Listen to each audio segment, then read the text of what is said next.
बुद्धि, जिसे हम अक्सर दिमाग की तेजी या ज्ञान से जोड़ते हैं, वास्तव में उससे कहीं ज्यादा है। ये सिर्फ समस्याओं को हल करने की क्षमता नहीं है, बल्कि ये वो कला है जिससे हम जीवन की जटिलताओं को समझते हैं, सही निर्णय लेते हैं और परिस्थितियों को अपने पक्ष में मोड़ने में सफल होते हैं। बुद्धि का सही प्रयोग ही हमें मुश्किल से मुश्किल परिस्थितियों से बाहर निकाल सकता है। ये कहानी एक ऐसे ही व्यक्ति की है जिसने अपनी बुद्धि का प्रयोग करके एक ऐसे राज्य को बचाया जो लगभग खत्म होने की कगार पर था। ये कहानी दिखाती है कि कैसे ज्ञान और विवेक का सही मिश्रण असंभव को भी संभव बना देता है। एक समय की बात है, विजयनगर नामक एक समृद्ध राज्य था। वहां के राजा, राजा माधव, अपने न्याय और दयालुता के लिए दूर दूर तक प्रसिद्ध थे। उनका राज्य हर तरह से संपन्न था, लोग खुशहाल थे और खेतों में सोना उगता था। लेकिन फिर एक ऐसा समय आया जब प्रकृति ने अपना क्रूर रूप दिखाया। लगातार 3 वर्षों तक बारिश नहीं हुई, नदियां सूख गईं, कुएं खाली हो गए और खेत बंजर हो गए। राज्य में अकाल पड़ गया, लोग भूख और प्यास से तड़पने लगे। राजा माधव ने अपनी प्रजा को बचाने के लिए हर संभव प्रयास किया।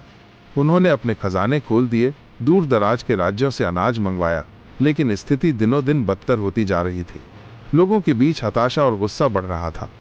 इसी बीच एक पड़ोसी राज्य के क्रूर और लालची राजा, राजा गजेंद्र ने इस मौके का फायदा उठाने की सोची। उसने विजयनगर पर हमला करने की योजना बनाई, ये जानते हुए कि वहां के सैनिक भूख और कमजोरी से लड़ नहीं पाएंगे। राजा माधव और उनके मंत्री इस स्थिति से बहुत चिंतित थे। उनकी सेना के पास न तो पर्याप्त भोजन था और न ही युद्ध लड़ने की शक्ति। हार निश्चित लग रही थी, हर कोई निराशा में डूबा था। उसी राज्य में एक साधारण किसान का बेटा रहता था जिसका नाम विजय था। विजय बहुत बुद्धिमान और समझदार था। हालांकि वो एक साधारण परिवार से था, लेकिन उसकी तीक्ष्ण बुद्धि और अवलोकन क्षमता बेमिसाल थी। उसने राज्य की दुर्दशा और राजा गजेंद्र की बुरी नीयत को समझ लिया था। उसने सोचा कि इस संकट से निपटने का एक ही तरीका है, माइनस बल से नहीं बल्कि बुद्धि से। विजय ने राजा माधव से मिलने का फैसला किया। महल में जाकर उसने राजा से कहा, महाराज, मैं जानता हूं कि हमारी सेना कमजोर है, लेकिन मैं आपको एक ऐसा उपाय सुझा सकता हूं जिससे हम बिना युद्ध लड़े ही शत्रु को हरा सकते हैं। राजा माधव ने कई विशेषज्ञों और मंत्रियों के सुझाव सुने थे, लेकिन किसी के पास कोई ठोस हल नहीं था। उन्होंने विजय को सुनने का फैसला किया। विजय ने कहा, महाराज, हमें राजा गजेंद्र के मन में एक भ्रम पैदा करना होगा।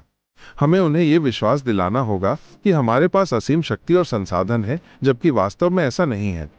विजय ने अपनी योजना समझाई। सबसे पहले उसने राजा माधव से कहा कि वे एक बहुत बड़ा यज्ञ का आयोजन करवाएं। इस यज्ञ में कुछ विशेष प्रकार की जड़ी बूटियों और लकड़ियों का प्रयोग किया जाए, जिनसे बहुत घना और खुशबूदार धुआं निकले। यह धुआं इतना घना होना चाहिए कि मीलों दूर से दिखाई दे। दूसरा, उसने शहर के सभी मजदूरों और किसानों को इकट्ठा किया और उन्हें निर्देश दिया कि वे महल के चारों ओर बड़ी बड़ी खाइयां खोदें और उन खाइयों को पत्तों, लकड़ियों और टहनियों से ढक दें। ऐसा लगना चाहिए कि वे एक विशाल किले की मरम्मत कर रहे हैं। तीसरा, उसने राज्य के सभी कारीगरों को बुलवाया और उन्हें आदेश दिया कि वे लकड़ी और मिट्टी से विशाल हाथी और घोड़े बनाएं और उन्हें सैनिकों के जैसे कपड़े पहनाकर शहर की दीवारों पर खड़ा कर दें। जब राजा माधव ने ये योजना सुनी तो उन्हें ये अजीब लगी, लेकिन उनके पास और कोई विकल्प नहीं था। उन्होंने विजय पर भरोसा किया और उसकी योजना के अनुसार काम शुरू कर दिया।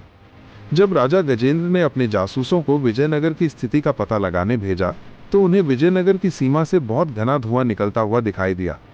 जासूसों ने सोचा कि राजा माधव किसी बड़े युद्ध की तैयारी कर रहे हैं या उनके पास कोई गुप्त शक्ति है।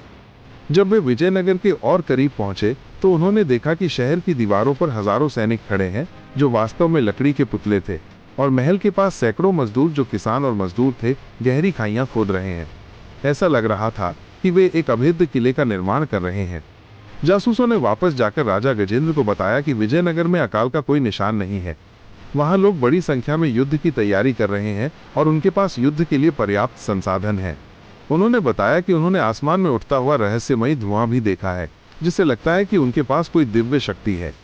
यह सुनकर राजा गजेंद्र घबरा गया। उसे लगा कि वो एक कमजोर राज्य पर हमला करने की सोच रहा था, लेकिन वहां तो एक शक्तिशाली और रहस्यमयी शक्ति मौजूद है।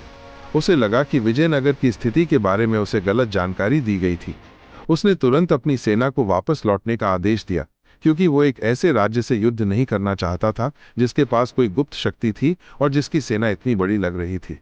इस तरह विजय ने अपनी बुद्धि का प्रयोग करके बिना किसी खून खराबे के अपने राज्य को बचा लिया। राजा माधव ने विजय को अपना मुख्य सलाहकार बना लिया और उसे बहुत सम्मान दिया। कुछ समय बाद बारिश भी हुई और विजयनगर में फिर से समृद्धि लौट आई। ये कहानी हमें सिखाती है कि बुद्धि और विवेक का सही प्रयोग ताकत और बल से कहीं ज्यादा शक्तिशाली होता है। मुश्किल परिस्थितियों में हमें शांत मन से सोचना चाहिए और समस्या का हल ढूंढने के लिए अपनी बुद्धि का सहारा लेना चाहिए।